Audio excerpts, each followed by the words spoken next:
তারেক রহমানের নেতৃত্বে গণতন্ত্র শুরু হয়েছে। ৫ তারিখ সৃষ্টি হয়েছে মধ্যরাতের নির্বাচন, মধ্যরাতে ভোট ডাকাতের নির্বাচন। বাংলাদেশে গণতন্ত্রকে চিরতরে শেষ করে দিয়েছিলেন শেখ মুজিব। সেই জুলাই থেকে আগস্টের ৫ তারিখ পর্যন্ত একটা ঐতিহাসিক বিপ্লব হয়েছে। সেই বিপ্লবের ধারাবাহিকতায় সেই একদিনই ৫ তারিখ হয় নাই। এই স্বৈরাচারী সরকার বিরোধী আন্দোলনে, অর্থাৎ আমরা যদি ১/১১ ধরি তাহলে ১৭ বছর, আর যদি শেখ হাসিনার শাসনকালকে ধরি তাহলে ১৫ বছর। এই ১৫ বছরে আরেক নাম, একদম ইউনিক স্ট্রাকচারাল ডিজাইনের কসমিক ডোর থেকে ৫০ বছরেরও বেশি। কসমিক ডোর গ্রহণ করে যেমন করে গণতন্ত্রকে ধ্বংস করে দিয়েছিলেন, কথা বলার অধিকারকে ধ্বংস করে দিয়েছিলেন, সাংবাদিকদের লিখার অধিকারকে ধ্বংস করে দিয়েছিলেন, সর্বশেষ স্বাধীনতা যুদ্ধ যে কারণে হয়েছে, যে কারণে আমরা ৩০ লক্ষ নরনারী রক্ত দিয়েছিলাম, সেই স্বাধীনতা যুদ্ধের বিরোধিতা করে তিনি সমস্ত দলগুলোকে বন্ধ করে দিয়ে বাকশাল গঠন করেছিলেন। সেই বাকশাল গঠনের মধ্য দিয়ে বাংলাদেশে গণতন্ত্রকে চিরতরে শেষ করে দিয়েছিলেন শেখ মুজিব। তারই ধারাবাহিকতা তারই কন্যা শেখ হাসিনা ১৫টি বছর বাংলাদেশের মানুষকে খুন গুম হত্যা করে সর্বশেষ তার পালিয়ে যেতে বাধ্য হয়েছেন। আমরা শেখ হাসিনাকে প্রথমে বলেছিলাম সেই ষড়যন্ত্রমূলক ১/১১ কৌশলীদের দ্বারা সেই ৮ নির্বাচনের পরে যখন ১৪ নির্বাচন হয়েছিল, সেই ১৪ সালে নির্বাচনে শেখ হাসিনা আবার তো দৌড় ষড়যন্ত্র করে ১৪ সালে নির্বাচনে জনগণকে ভোট কেন্দ্রে না নিয়ে দেশি বিদেশির ষড়যন্ত্রের মধ্য দিয়ে ১৪ সালে নির্বাচনকে একটি প্রহসনের নির্বাচন এবং জনগণের কাছে প্রশ্নবিদ্ধ, জাতির কাছে প্রশ্নবিদ্ধ, সারা পৃথিবীর মানুষের কাছে প্রশ্নবিদ্ধ করেছিল। এই শেখ হাসিনা সেই ১৪ নির্বাচন নয়, সর্বশেষ আবার ১৮ সালে নির্বাচনে আমাদের নেতা তারেক রহমান এবং আমরা এদেশের মানুষ ভেবেছিল হয়তোবা শেখ হাসিনার নেতৃত্বে যখন বাংলাদেশের বুদ্ধিজীবী সমাজ এবং বাংলাদেশের বিভিন্ন দল তার সাথেই দেখা করেছিলেন, শেখ হাসিনা সেদিন বলেছিলেন আমার প্রতি বিশ্বাস রাখুন, আস্থা রাখুন, ১৮ তারিখ নির্বাচনে আমার প্রতি বিশ্বাস রাখুন, আমি সেই বিশ্বাসের মধ্য দিয়ে, বিশ্বাসের মর্যাদা দিয়ে আমি একটা সুন্দর নির্বাচন করব। সেই নির্বাচনে বাংলাদেশের মানুষ অংশগ্রহণ করেছিল।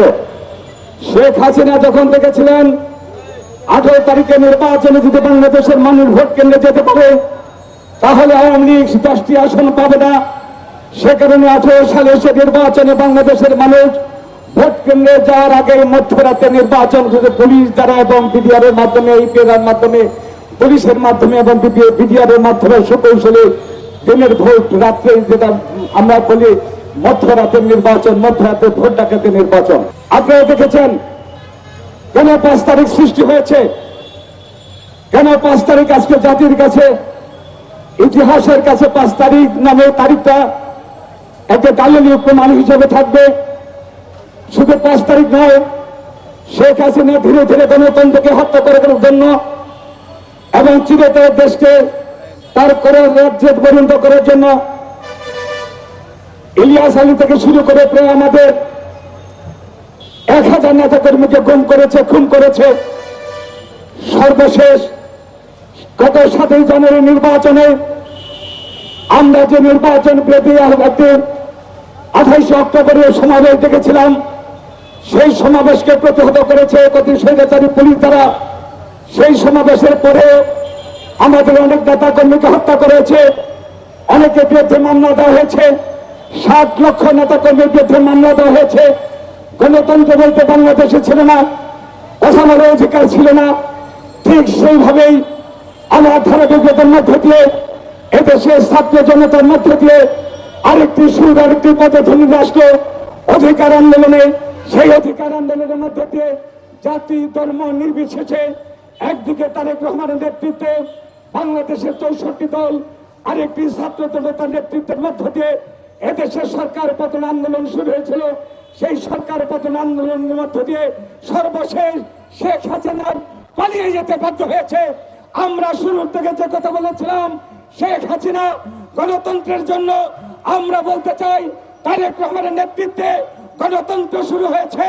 ইলিয়াস আলীকে গুম করো, যত খুন করো, বাংলাদেশে তোমার অস্তিত্ব থাকবে না। ওই 5 তারিখে তারেক রহমানের নেতৃত্বে, ছাত্র জনতার নেতৃত্বে স্বৈরাচারী শেখ হাসিনা সর্বশেষ পালিয়ে যেতে বাধ্য হয়েছে। আমাদের অনেক মায়ের বুক খালি করা হয়েছে। 16-15 বছরে প্রায় 1000 মায়ের বুক খালি করা হয়েছে। সর্বশেষ আমাদের 5 তারিখের সেই আন্দোলনের মধ্য দিয়ে ছাত্র জনতা এবং আমাদের 64 দলের আন্দোলনের মধ্য দিয়ে প্রায় আবার 1000 নেতা কর্মীকে ছাত্র জনতা থেকে হত্যা করেছে। সেই হত্যার মধ্য দিয়ে বাংলাদেশে আবার পুনর্জন্ম লাভ করেছে, আরেকটি স্বাধীনতার সুফল ঘরে এসেছে।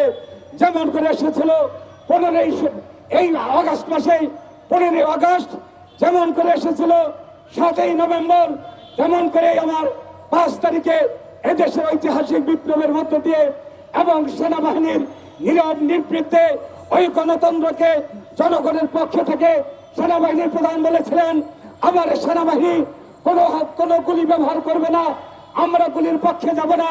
এই আন্দোলন জনগণের আন্দোলন, এই আন্দোলন গণতন্ত্রের আন্দোলন, এই আন্দোলন এদেশের মেহনতি মানুষের আন্দোলন, এদেশের ছাত্র সমাজের আন্দোলন।